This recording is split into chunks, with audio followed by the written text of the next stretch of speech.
Hello বন্ধুরা, আজকের গল্পে তোমাদের স্বাগতম জানাচ্ছি। তোমাদের কাছে আমার একটা অনুরোধ রইল, যদি আমাদের এই চ্যানেলের প্রথমবার এসে থাকো তাহলে চ্যানেলটি সাবস্ক্রাইব করো, গল্পটা শেষ পর্যন্ত শুনো, খুব মজা পাবে। তাহলে চলো গল্প শুরু করি। আমার নাম সুমাইয়া, আমার বয়স 23 বছর। আমি একজন বিবাহিত মহিলা। আমার স্বামীর নাম আবির, সে একটা সরকারি অফিসে চাকরি করে। আমাদের বিয়ে হয়েছে প্রায় 2 বছর হলো, কিন্তু এখনও আমাদের কোনো সন্তান হয়নি। আমাদের পরিবারে আমরা 4 জন থাকি, আমি, আমার স্বামী আর আমার শ্বশুর এবং আমার শাশুড়ি। আমরা সবাই আমাদের জীবনে খুব খুশি ছিলাম, একে অপরের সঙ্গে হাসি খুশিভাবে সুন্দরভাবে দিন কাটাতাম। কিন্তু আমার শাশুড়ি অসুস্থ হওয়ার কারণে সবাই কিছুটা ভেঙে পড়েন। তো তারপরে আমরা তাকে কিছুদিনের জন্য আমার ননদের বাড়ি পাঠিয়ে দেয়। সেখানে কিছুদিন থেকে আবার বাড়ি ফিরে চলে এলেন। ফিরে আসার পর আমরা তার মধ্যে কোনো বড় পরিবর্তন দেখতে পাইনি। তবে একটা জিনিস আমি লক্ষ্য করছিলাম, তার আদর নিয়ে একটা অদ্ভুত ব্যাপার দেখা যাচ্ছিল। আমি দেখেছিলাম তিনি প্রায়ই আমার দিকে অদ্ভুতভাবে তাকিয়ে থাকতেন। কখনো কখনো আমাকে তিনি ছোঁয়ার চেষ্টা করতেন। আমার কাছে এসব খুব একটু অদ্ভুত লাগছিল, কারণ এর আগে তিনি কখনো এমন করেননি। মনে মনে ইচ্ছে হচ্ছিল আবিরকে ফোন করে সব বলে দিই, কিন্তু তারপর ভয় হলো, যদি আবির আমার কথায় বিশ্বাস না করে তাহলে আবার আমি কি করব। ভাবলাম হয়তো এটা আমার ভুল বোঝাবুঝি। কিন্তু একদিন তো সীমা ছাড়িয়ে গেল। সেদিন আমি বাথরুমে যাচ্ছিলাম, দেখি শ্বশুর আগে থেকে বাথরুমের ভেতরে আছেন। আমি একটু দাঁড়িয়ে গেলাম, ভাবলাম তিনি একটু পরে বেরিয়ে আসবে, কিন্তু ভেতর থেকে অদ্ভুত অদ্ভুত আওয়াজ আসছিল। আমি বুঝতে পারছিলাম না তিনি এতক্ষণ ধরে ভিতরে কি করছেন। তাকে ডাকার চেষ্টা করলাম, কিন্তু মনে হয়। তারপর ভাবলাম তিনি যে কোনো সময় বেরিয়ে আসতে পারেন, তাই আমি আমার ঘরে আবার ফিরে গেলাম। প্রথমে মনে হচ্ছিল আবিরকে সব বলে দিই, কিন্তু আবার সেই ভয়, যদি সে আমার কথা না মানে। এই ভেবে আমি সারা রাত জেগে রইলাম, ঘুমই এলো না ভেতরে ভেতরে। খুব অস্থির লাগছিল। কয়েকদিন ধরে যা যা হচ্ছিল সবই খুব অদ্ভুত মনে হচ্ছিল। রাতে আবির আমাকে ভালোবাসতে চাইল, কিন্তু আমি বললাম আজ আমার মন ভালো নেই, এই বলে মুখ ফিরিয়ে শুয়ে পড়লাম। সারা রাত জেগে কেটে গেল। সকালে আবিরকে শহরে বাইরে কাজে যেতে হলো। একটা মিটিংয়ের জন্য সে 7 দিনের জন্য যাচ্ছিল। আমি তার ব্যাগ গুছিয়ে দিলাম, টিফিন বানিয়ে দিলাম। কিছুক্ষণ পর সে কাজে বেরিয়ে গেল। এখন বাড়িতে শুধু আমি, আমার শ্বশুর এবং আমার শাশুড়ি ছিলাম।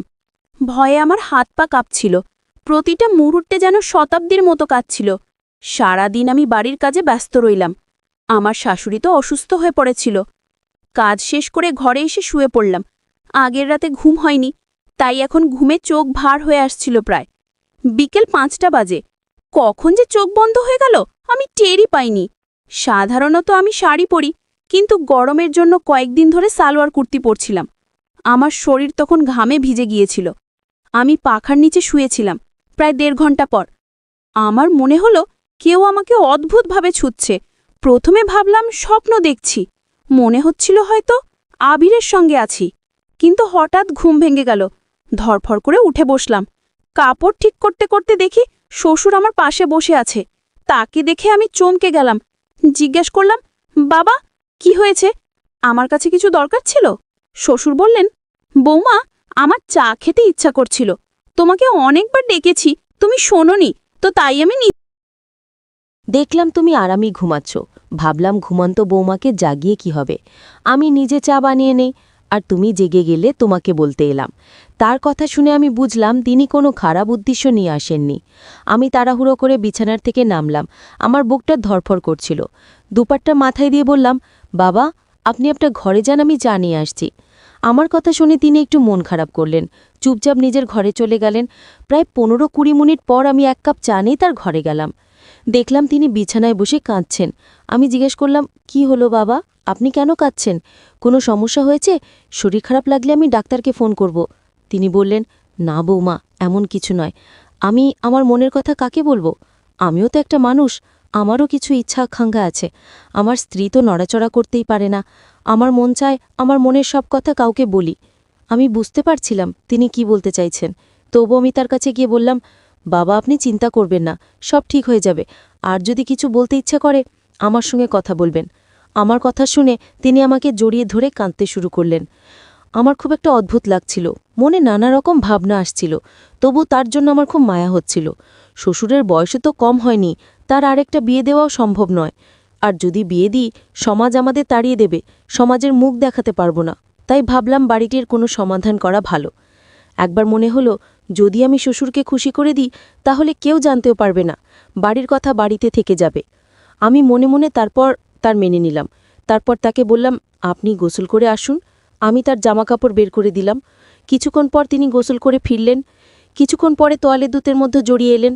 আমাকে দেখে মৃদু হাসলেন। পরদিন সকালে আমি চা নিয়ে তার ঘরে গেলাম। দেখলাম তিনি হয়তো তোয়ালে জড়িয়ে ঘুমিয়ে পড়েছিলেন। দরজায় হালকা ধাক্কা দিলাম। দেখি দরজা আগে থেকেই খোলা। শ্বশুর বনিয়ান পরে ঘুমাচ্ছেন। এই অবস্থা দেখে আমার খুব রাগ হলো, তবু কিছু বললাম না। চা দিয়ে কিচেনে ফিরে এলাম। প্রায় ১.৫ ঘন্টা পর তিনি কিচেনে এসে বললেন, বৌমা, একটু তেল গরম করে আমার ঘরে নিয়ে এসো তো, আমার মাথার শরীরে একটু মালিশ করে দাও। এবার আমার মনে হলো তার নিয়ত ভালো নয়, কিন্তু আমার কাছে কোনো প্রমাণ ছিল না। কিছুক্ষণ পর আমি তেল গরম করে তার ঘরে নিয়ে গেলাম। বললাম, বাবা, এই নিন তেল, আপনি নিজেই লাগিয়ে নিন, আমার আজ অনেক কাজ আছে, কাপড়ও ধুতে হবে। তিনি বললেন, বৌমা, মাথায় আমি নিজে লাগিয়ে নেব, কিন্তু পিঠে আমার হাত পৌঁছায় না, তুমি পিঠে মালিশ করে দাও। এই বলে তিনি বিছানায় উপুর হয়ে শুয়ে পড়লেন। সকাল থেকে আমার তার ওপর খুব রাগ হচ্ছিল, তবু আমি তার পিঠে মালিশ শুরু করলাম। প্রায় ১০ মিনিট পর তিনি পাশে ফিরে বললেন, বৌমা, তোমার তো হাত খারাপ হয়ে গেছে, তাহলে একটু পেটেও মালিশ করে দাও। আমি না চাইতেও তার সব কথা মানছিলাম, ২ হাতে তার মালিশ করছিলাম। যদি শাশুড়ি অসুস্থ না থাকত তাহলে আমাকে এসব করতে হতো না। এই ৭ দিনে আবির ছাড়া আমার এত খারাপ অবস্থা, তাহলে শ্বশুর শাশুড়ি কিভাবে থাকেন? আমি এই ভাবনায় ডুবেছিলাম। হঠাৎ সব ছেড়ে ঘরের ভেতরে চলে এলাম। কিছুক্ষণ পর আমার ঘরে এলেন। বললেন, কি হলো বৌমা, তুমি সব ছেড়ে এখানে চলে এলে কেন? আবিরের জন্য মন খারাপ করছে, তার জন্য মন বসছে না? তুমি আমাকে বলো তোমার কি সমস্যা? তোমার যা ঘুনোর কি আছে আমি সঙ্গে সঙ্গে পূরণ করে দেব। আমি তোমাকে আমার মেয়ের মতোই দেখি, আমি তোমাকে মেয়ের মতো ভালোবাসি। আমি কখনো চাই না তুমি কোনোভাবে কষ্ট। তুমি তো আমার আদরের মেয়ে। আমি তার পায়ে পড়ে গেলাম। বললাম, বাবা, আমি আপনাকে অনেক ভুল বুঝেছি, আপনি আমাকে মাফ করে দিন। এতদিন ধরে আমি ভেবেছি আপনি আমার উপর খারাপ নজর রেখেছেন, তাই আমি আপনার থেকে দূরে থাকছিলাম। কিন্তু এখন বুঝতে পারছি আবির ৫ দিন গেছে আর আমি তার জন্য এত অস্থির হয়েছি, আর আপনার স্ত্রী অনেক দিন হলো অসুস্থ হয়ে পড়ে আছেন। আমি যদি আপনার মন খারাপ করে থাকি আমাকে মাফ করে দিন। এখন থেকে আমি আপনার সব দিকে খেয়াল রাখব, আপনার মেয়ে হয়ে থাকব। তো বন্ধুরা, এই ছিল আমাদের আজকের গল্প। তোমাদের এই গল্পটা কেমন লাগলো কমেন্ট করে জানিও। যদি গল্পটা ভালো লেগে থাকে লাইক, কমেন্ট, শেয়ার।